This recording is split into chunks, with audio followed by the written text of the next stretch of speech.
Hello from sunny California. This is Dr. Andrea Acevedo, and I have prepared a very special Sunday for you in my absence. I'm here taking care of my youngest grandson, who's 3 weeks old. And so I've invited some wonderful people to assist us with Sunday service. One is Eddie Watkins Jr., an incredible artist and singer-songwriter who I hope you will enjoy. And after Eddie, you're going to hear an incredible talk by the leader of our entire organization. His name is the Reverend Dr. Edward Vilhoen. And Dr. Edward is a brilliant visionary, as well as one of the kindest people I know. And in this talk, which you may think sounds a little dry, but Edward is a phenomenal speaker. What you're going to find is the direction that our overall organization, as well as our local center, is taking into the future. So I hope you'll stay put, listen to Eddie Watkins Jr., maybe dance a little, and then have a wonderful time with Dr. Edward. And I'll see you next Sunday. Thanks for joining us.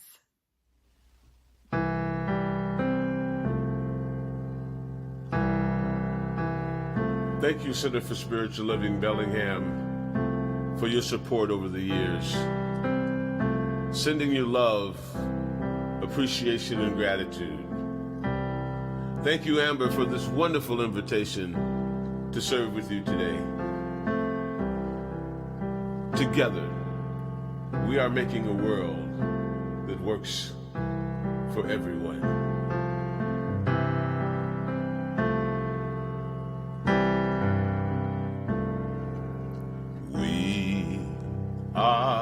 Creating a world that works for everyone.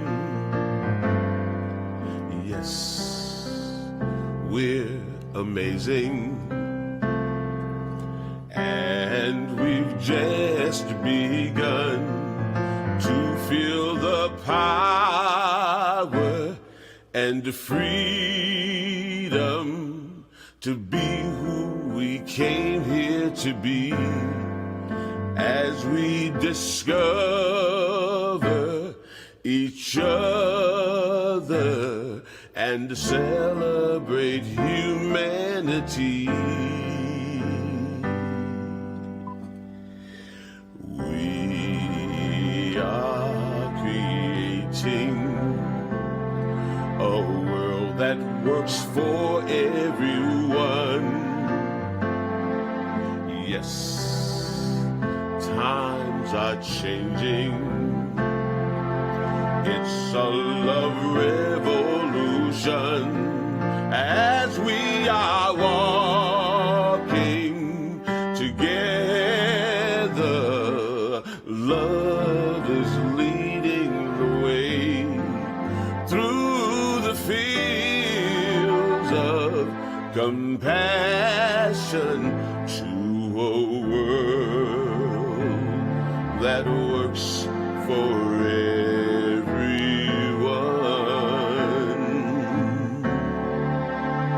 To a world that works for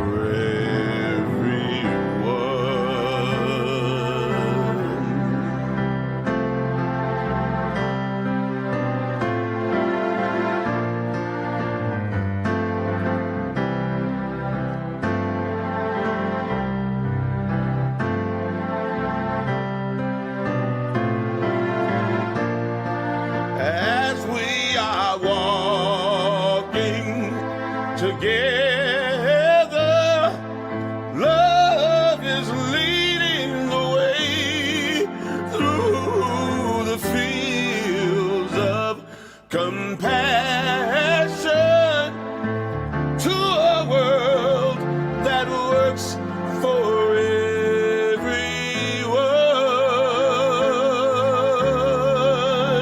To a world that works for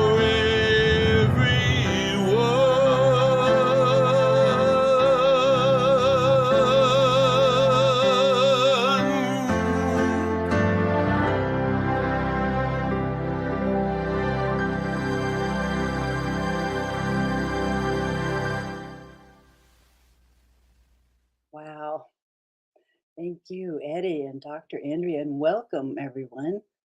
I'm coming to you live. We've got a live one here. This is Heidi, and welcome to CSL Bellingham, and welcome to this prayer.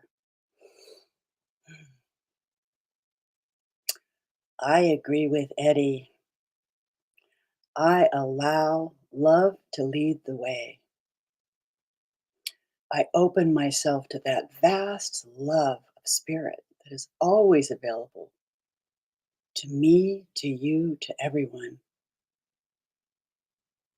I know that I'm not alone. I know that I'm connected to all of you. I know that I'm grounded in spirit. And so today, I allow and I open. I open to that compassion that is in me and in you. I open to the beauty. I open to this day. And I am so grateful to be awake and aware and ready. And so it is.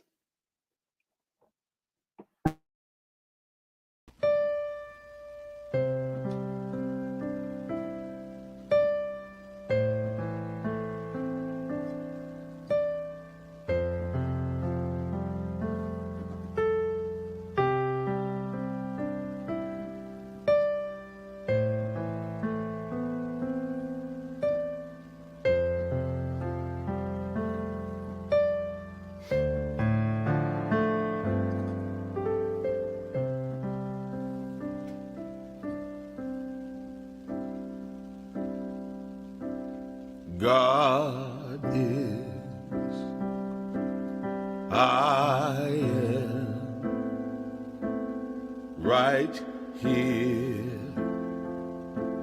right now, right here, right now. God is, I am. God is, I am.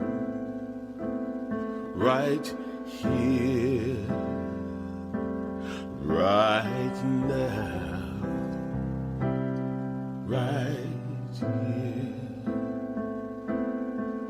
right now. God is, I am.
God is, I am, right here, right now, right here, right now. God is, I am.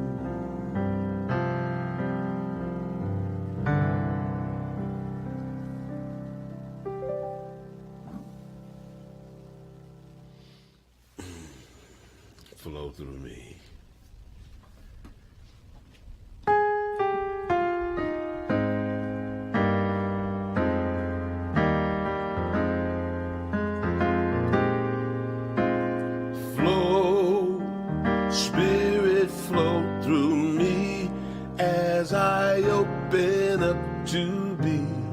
an expression of your unfolding peace. Show, Spirit, show through me as I open up to be an expression of your unfolding love.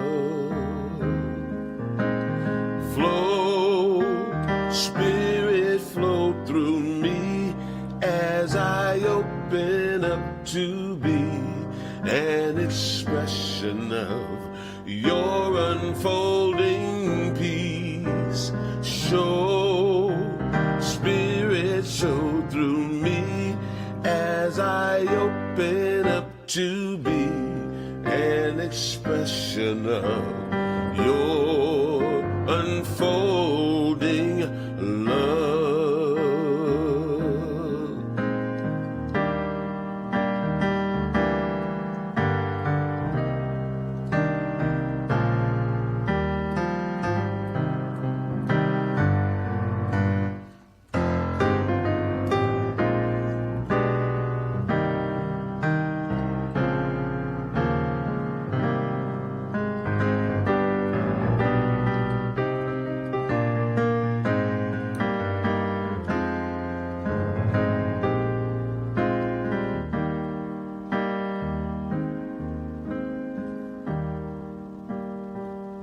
Every hand I shake, every embrace, every thought I think, oh yeah, Spirit flow through me. Every word I say, every night and day, I wanna be an expression of your unfolding love.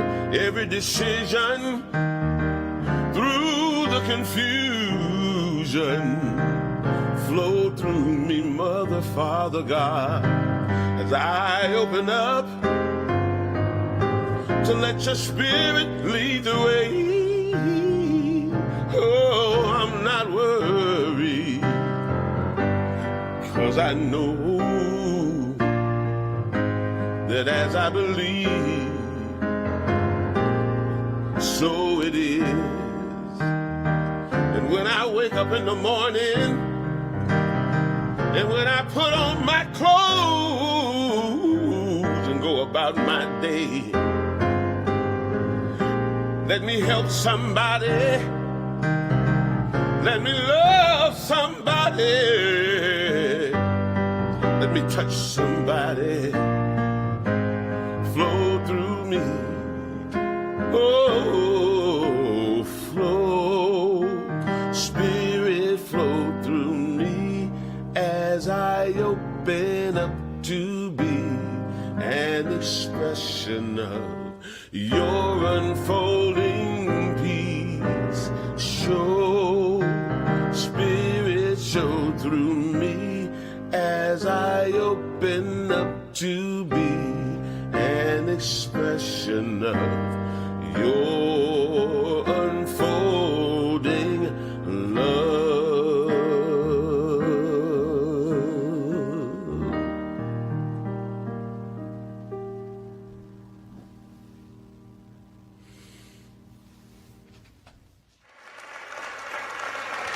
Hello.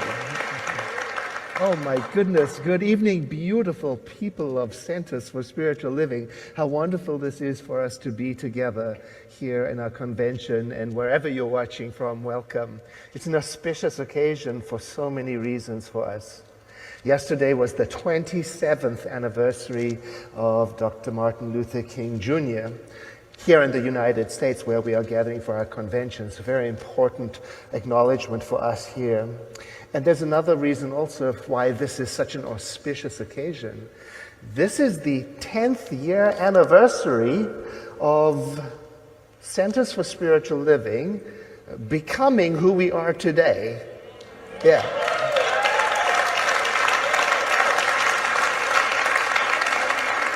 one integrated family of spiritual seekers. And that happened, I believe it was New Orleans, in 2012, where we voted to be what we are today. So congratulations to us. Yeah, that's wonderful. And as Cheryl just beautifully said, what is happening, the seeds for our current reality were planted back then. That's the way of things. Things are always created first in mind, in consciousness first, before they arrive. I just love the way she said that. So we are experiencing today the results of a creative impulse that was set in motion back then. And I wonder if the delegates and the attendees at the conference back then in New Orleans knew how much we would benefit from being one united family for these times. Oh my goodness. I wonder if they knew back then. I wonder if they knew that we would need to brace ourselves and call upon strength that we didn't even know we had. We had no idea of the skills and the talents we would need to develop. Oh, how visionary it was of us, and how fortunate it was of us to say a loud and bold, hearty yes to becoming one. Thank God. And I wonder now today what the beloved community of Science of Mind in 10 years' time will need to feed upon that we must confidently plant now on their behalf. You know, I mentioned we had to call upon strengths and resources we didn't know we would need. We've had to learn to adapt and pivot and change and then rinse and repeat. Adapt. I mean, we thought we were getting out of jail.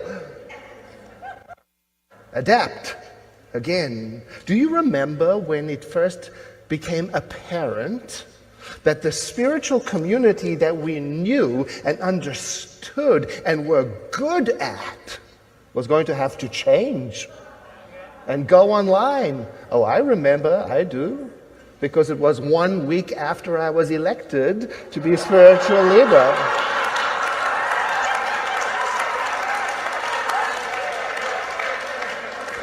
Oh, I had other plans for this position, you know. I was not expecting to sit in front of a webcam in my study at home for 2 years, no. Oh, but no point in complaining. We got smart, we got clever, we got technical and creative fast. With some glitches. Did you experience some glitches?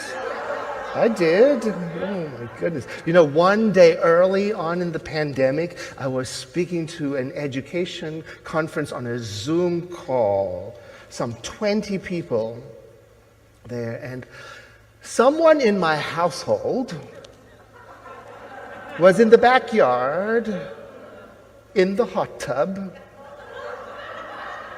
wearing what people wear when they're in their own hot tub.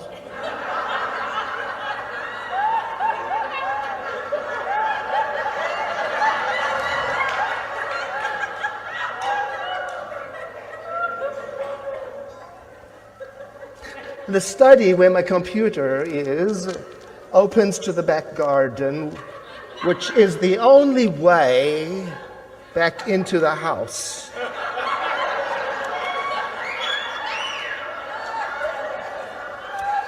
So there I am in mid-sentence talking about the power of mind, and I know. You can't make this up. And the door behind me opens and a wet person, naked, walks in.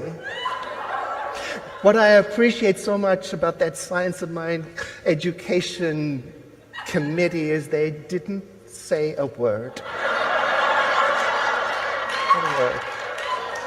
We just carried on. You know? And we've had to learn how to carry on and to keep carrying on and to help each other carry on and to be with each other in our awkward breakdowns and challenges with forgiveness and flexibility and heart, haven't we? Whew, I've come to appreciate some of the features of Zoom. You know, like the touch up my appearance. I'm not going to lie, I've had some concern about appearing before real life people without that filter.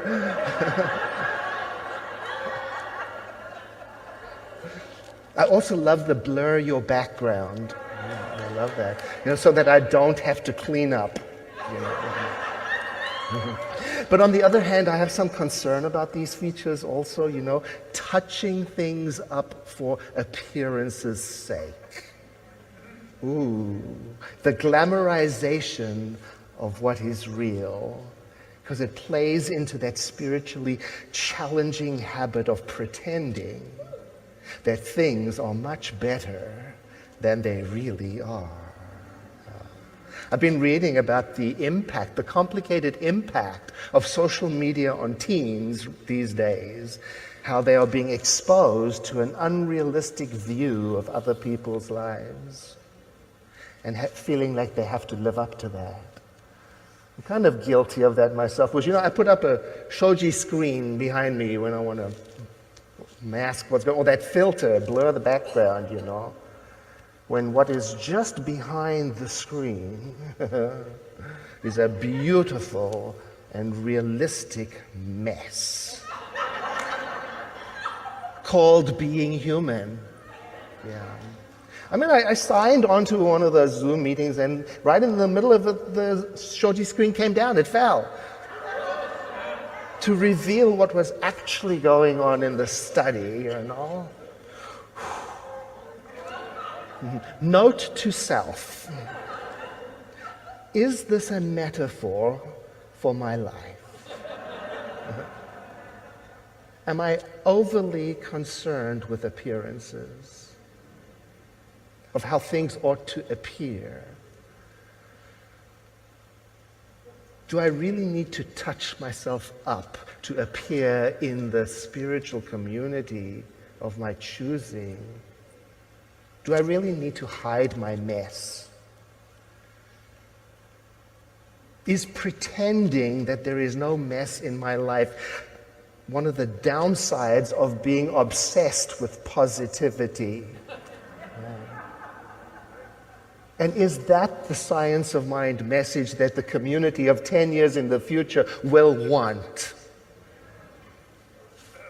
I doubt it.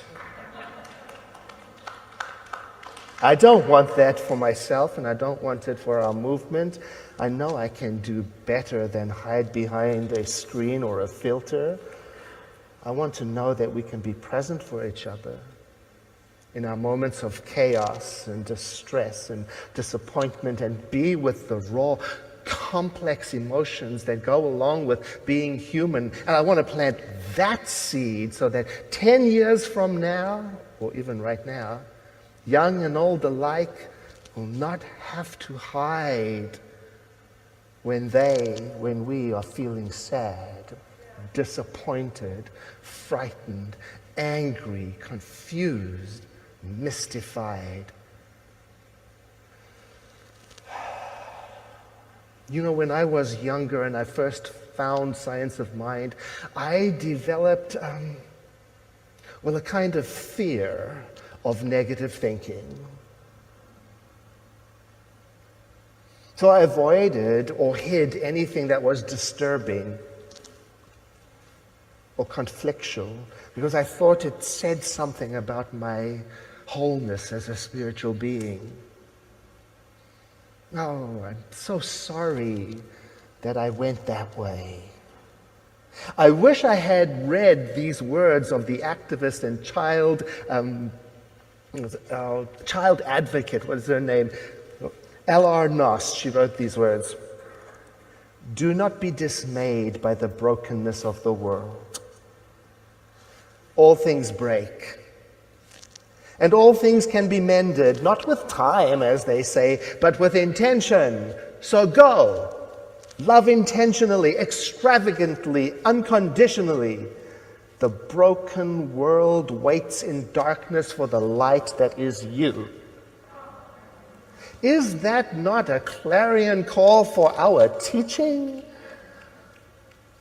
Love intentionally, extravagantly, unconditionally. Oh, plant those seeds now, because I think the beloved community of 10 years' time, in 10 years' time, will benefit from those fruits. I really do.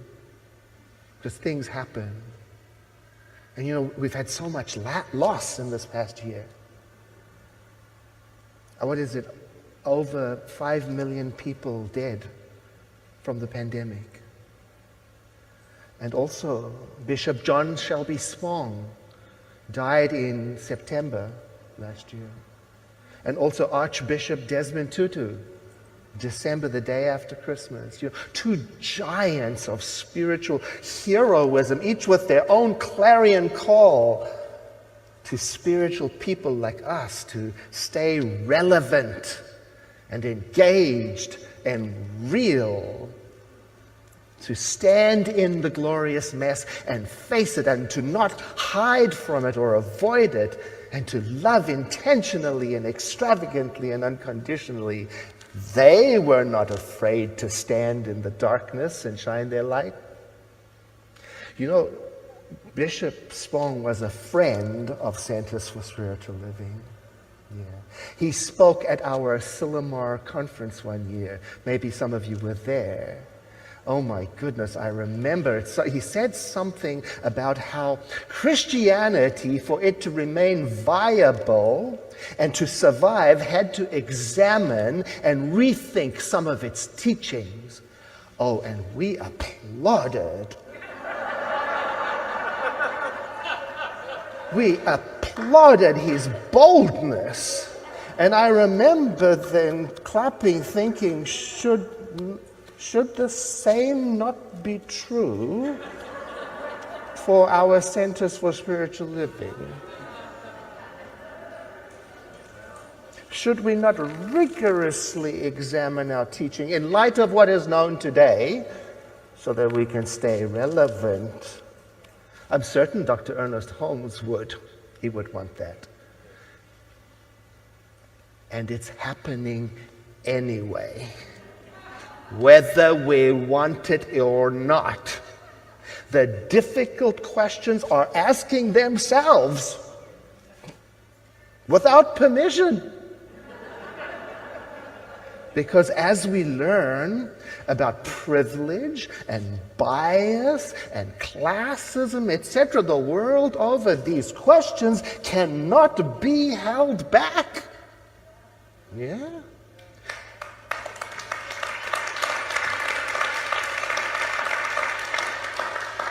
It doesn't matter if we want to hear them or not. You know, a colleague of ours, a Science of Mind colleague, asked me, and he's talking about himself, he said,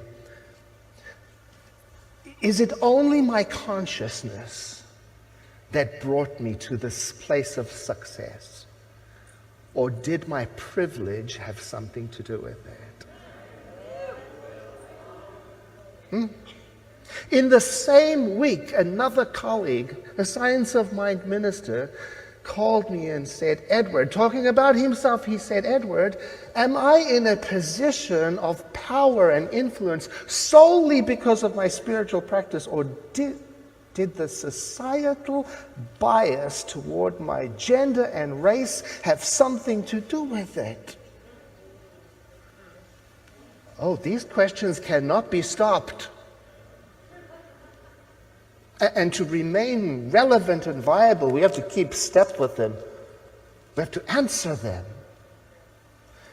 And we have to find a modern expression of our beloved Science of Mind that does not blame victims for their experience.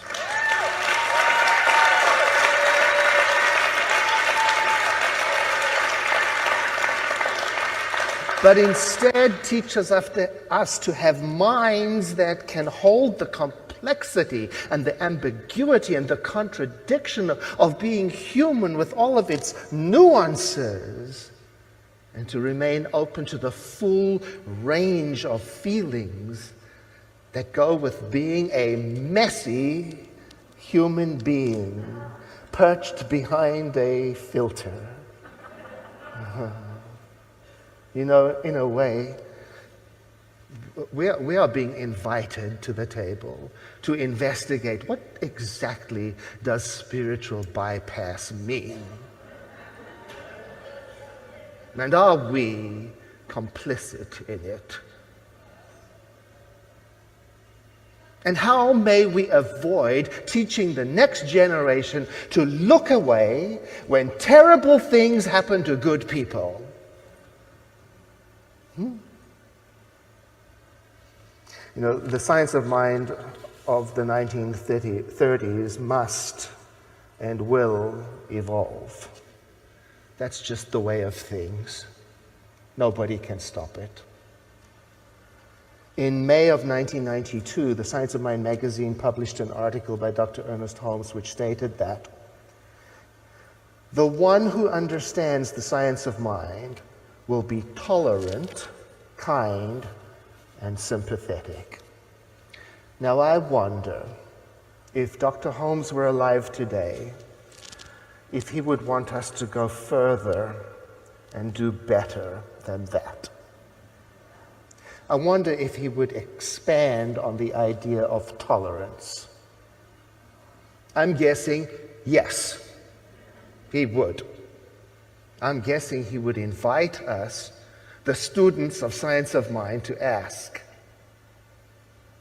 is tolerance deep enough? Does it go far enough for one who is a practicing religious scientist? And I believe he would invite us to lean deeply into it, to go further than tolerating differences, to rejoice in them as the natural state of the universe, and to boldly proclaim to the world that our teaching, the science of mind, is a teaching of oneness, and how from the one comes the many, and that's holy, and about the thread of divinity that connects us, and how it's about the healing power of loving kindness and the sacredness of life and the equalness of that sacredness in all, and how it's about the power that we have to heal or to harm. Tolerance may not be enough for that. It's a good starting point. I mean, I can tolerate somebody I hate. I can put up with them. Oh, but when I abandon hate, tolerance is no longer useful. So I reworded Dr. Holmes's statement with more contemporary words. The one who understands the science of mind will be inclusive, compassionate, loving, and I can add, and curious, and appreciative, and radically welcoming, and fearless, and helpful, and engaged. And you probably have a whole bunch of words you can add to that as well. Oh, to take a stand for that. Yes.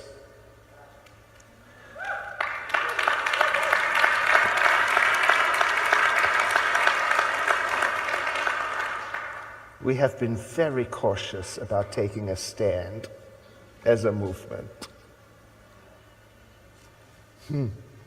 Very cautious about boldly proclaiming, this is who we are. And I wonder what is the reason for that. Why are we so cautious? My therapist says that I am conflict avoidant.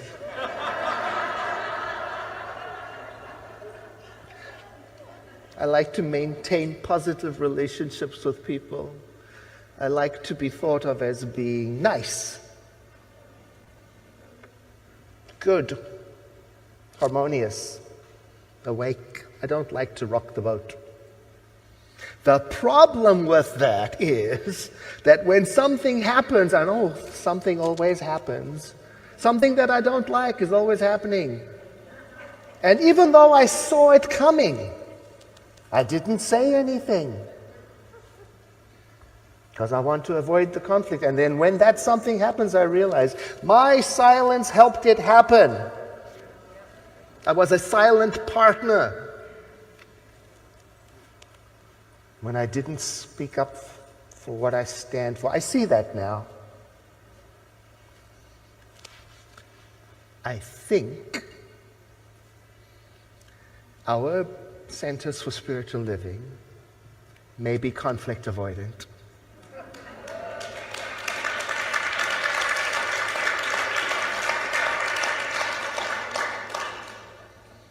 We are very cautious about taking a stand and offending somebody, We like to maintain a positive perspective. We like to see the good and praise it. We love that. The problem with that approach is that we are discovering, just like in the personal realm, that when something does happen, and things are always happening, when something does happen, no one will know what we stand for until we say so, clearly, kindly, compassionately. And then when we don't say what we stand for, we might inadvertently become supporters of things that are not harmonious with our teaching.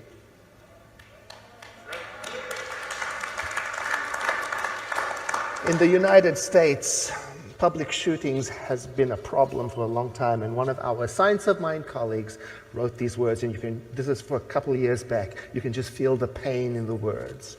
My biggest fear right now is that we as a nation are getting used to the mass shootings and letting it become a new normal. There are no simplistic solutions, but we need to tackle the issue. Eyes and ears and hearts wide open. This isn't right, and we need to demand that our leaders address all the components of this situation. And we can't let anyone off the hook because of finger pointing and budget constants. If it's not safe to go to an outdoor festival, a mall or Walmart, for God's sake, then we are not the land of the free. And if we can't speak up and demand our safety, we are not the home of the brave. Oh, I may be conflict avoidant, but I love it when I know where somebody stands. You know what I mean? And I am learning in this position, I am learning that disagreement is not that terrible of a thing. People can disagree and still love each other.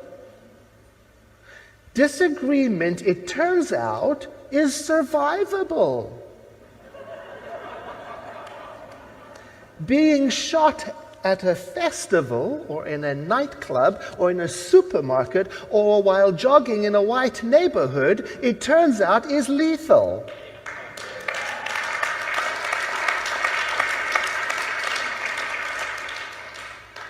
Maybe, respectfully,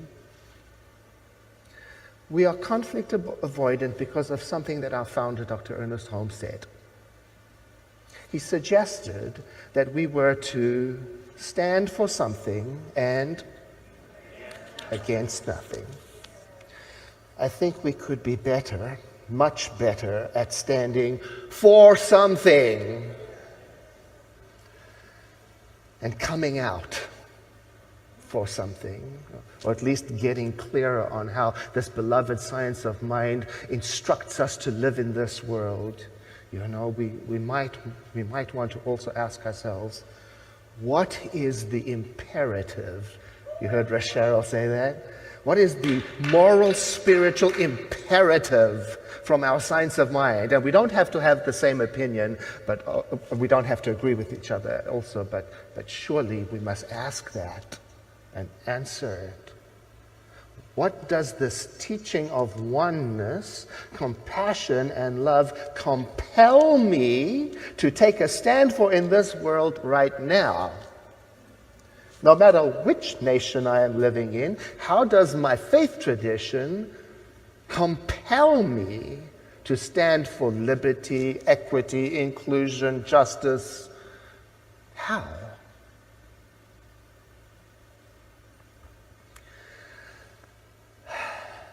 Many years ago, our movement had its annual convention, I believe it was Chicago.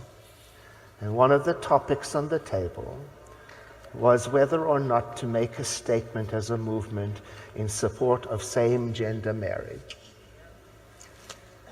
The statement was defeated because some objected to it, some expressed concern over losing membership, some said it was political and that we ought not to get involved with political topics. In that moment when we defeated the statement, in my opinion, we didn't stand for anything. And by not taking a stand and not making a statement, we communicated something to those who were affected. We tolerate you. We tolerate what you're going through. Now work on your consciousness.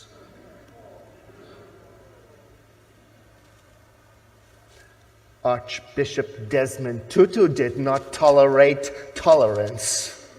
Oh no. He took a stand for the LGBTQI plus community and clergy long before it was popular for spiritual leaders to do so. And he was one of the strongest formative voices in creating South Africa's new post-apartheid expression as a rainbow nation. That's what it was called. The first nation on the planet to constitutionally outlaw discrimination based on sexual identity. And he stood for the right of every single person to vote.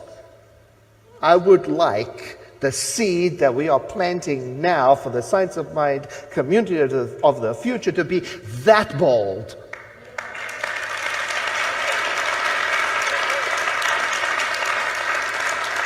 To be larger than tolerance and to be larger than self-interest.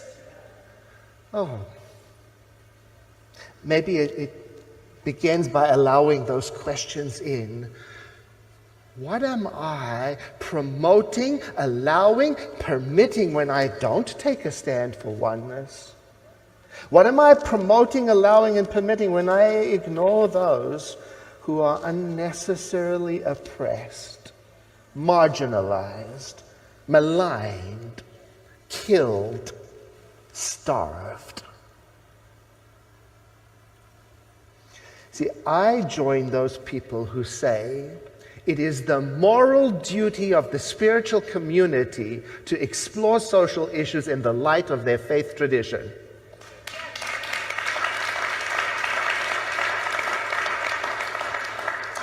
I believe that we must ask ourselves, if oneness had an opinion about racism, what would it be?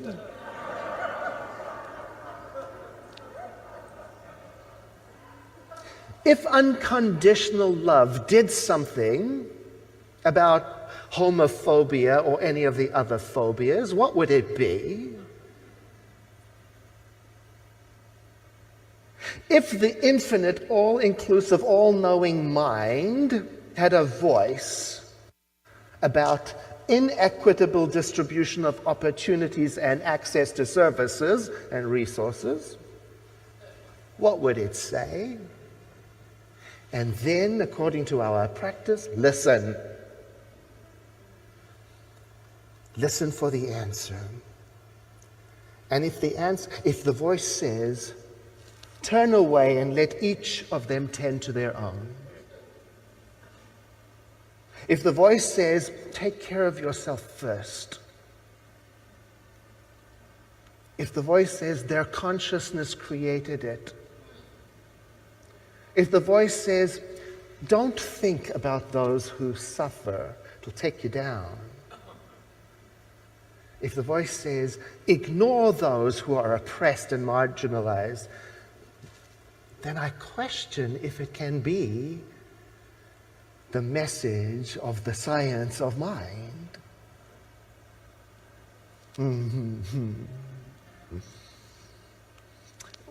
One social media influencer said about this pandemic, "It's as if Mother Earth has sent us to our room to think about what we have done so that we can do better." Oh my goodness, how can we do better? Look, this is a question that is being asked across societies and across faith traditions. Just watch TikTok. And you will see every day thousands of people unpacking white supremacy, deconstructing evangelicalism, challenging the effectiveness of prosperity teaching in an inequitable society, calling out the generational impact of global colonialism, identifying the damage done by victim blaming when we say, "What's in your consciousness?" You see, this is happening whether we like it or not.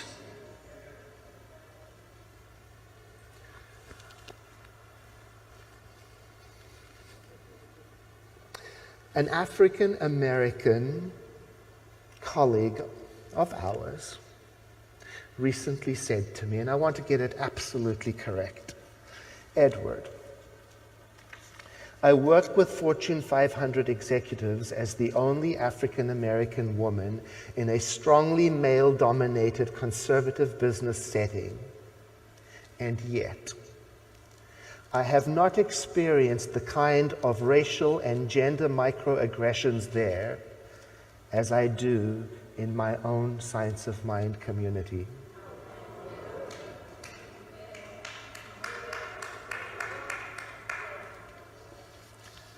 Should I have asked her, "What is in your consciousness?"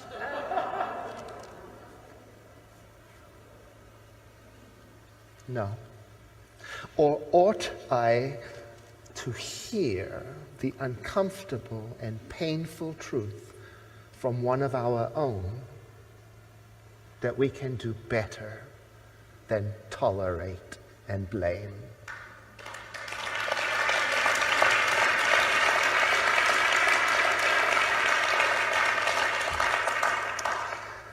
Now, lest I give you the wrong impression, I'd like to complete my message by saying I am extremely optimistic about our future as a movement because of the vision that we have for our world. And I'm optimistic because that vision is doing what a vision ought to do. It's working us. It's bringing these big questions into view in such a focus that we cannot ignore them. We cannot avoid answering them and digging deep into them. They're not going away. I'm extremely optimistic about the future because I believe that you and we have the heart to do this. We can do this. And by this, I mean we can grow, we can evolve, we can learn, we can change, we can be relevant. We've already proven that we can pivot, change, rinse, and repeat. I'm extremely optimistic about the future because there is a community of people like you and me who love each other and love the science of mind enough to let its moral and spiritual imperative come alive in us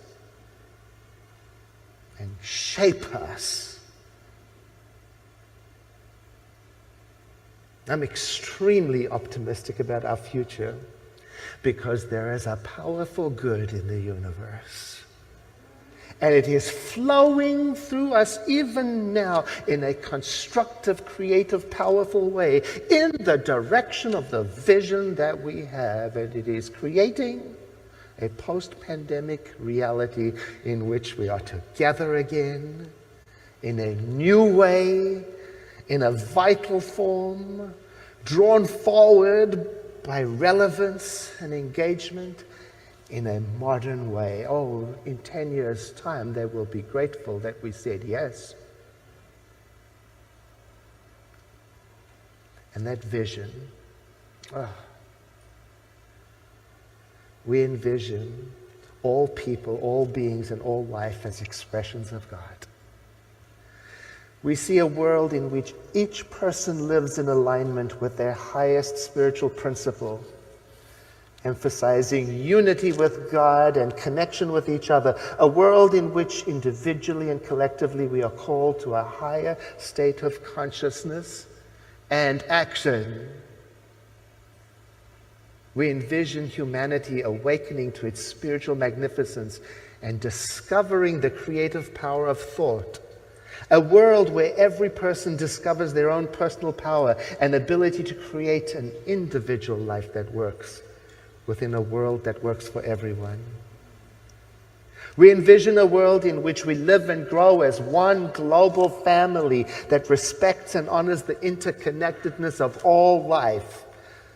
A world where this kinship with all life prospers and connects through the guidance of spiritual wisdom and experience. We envision a world where personal responsibility joins with social conscience in every area of the political, corporate, academic, and social sectors, providing sustainable structures to further the emerging global consciousness. We envision a world where every person has enough food, a home, a sense of belonging, a world of peace and harmony, enfranchisement and justice. We envision a world in which resources are valued, cared for, and grown, and where there is generous and continuous sharing of these resources. We envision a worldwide culture in which forgiveness is the norm. We envision a world which has renewed its emphasis on beauty and nature and love through the resurgence of creativity, art, and aesthetics. We envision a world that works for all. And so it is. My blessings to you.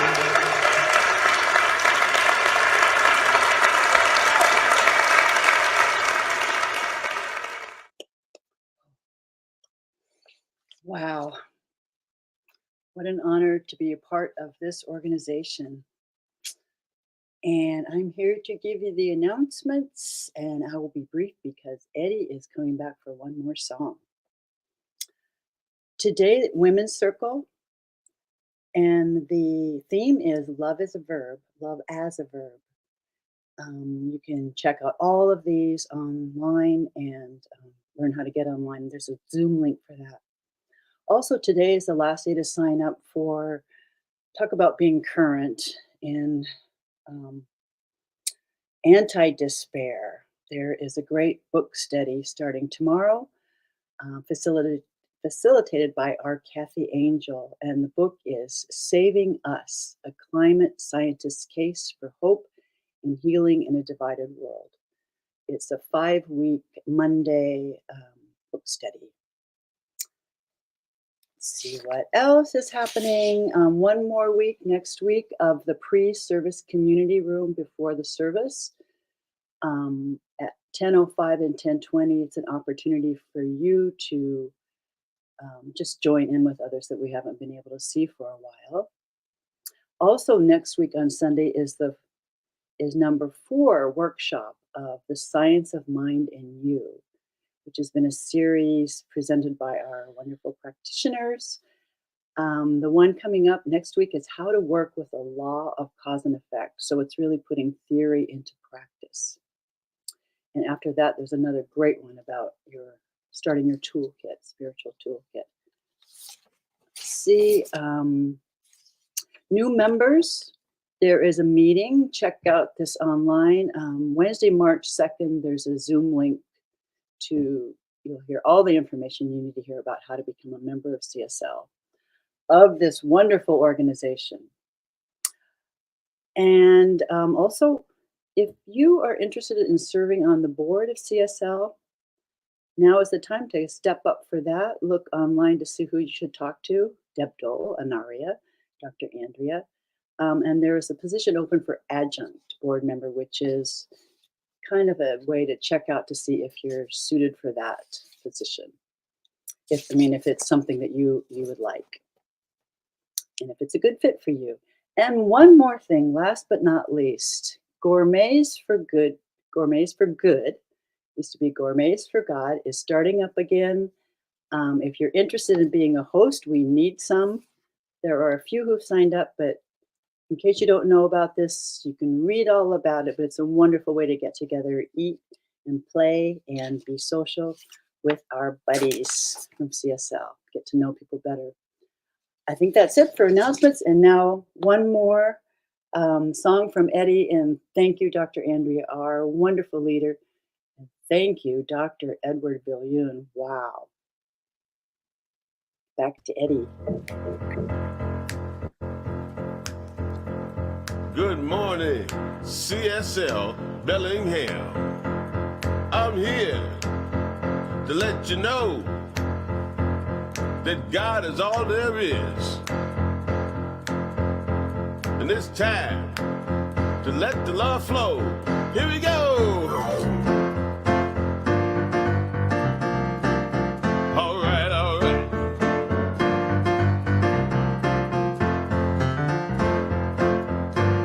Yep. Oh, yeah, yeah, yeah. One life living as you and me. One light shining as you and me. One love loving as you and me. 'Cause God is all there is. One life living as you and me. One light shining as you and me. One love loving as you and me.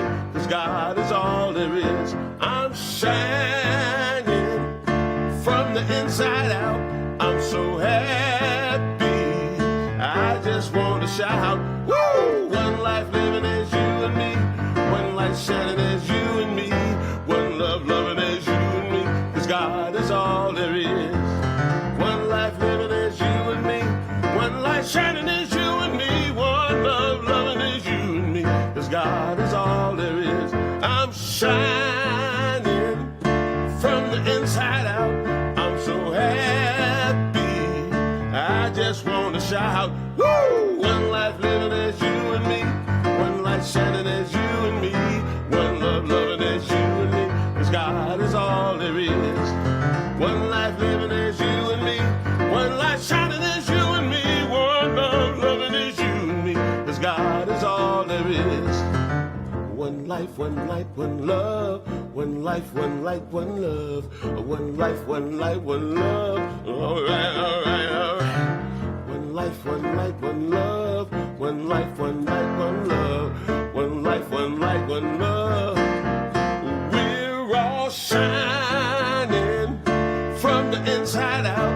I'm so happy, you know you make me wanna. Ow! One life living as you and me. One light shining as you and me. One love loving as you and me. 'Cause God is all there is. One life living as you and me. One light shining as you and me. One love loving as you and me. 'Cause God is all there is. One life. God is all there is.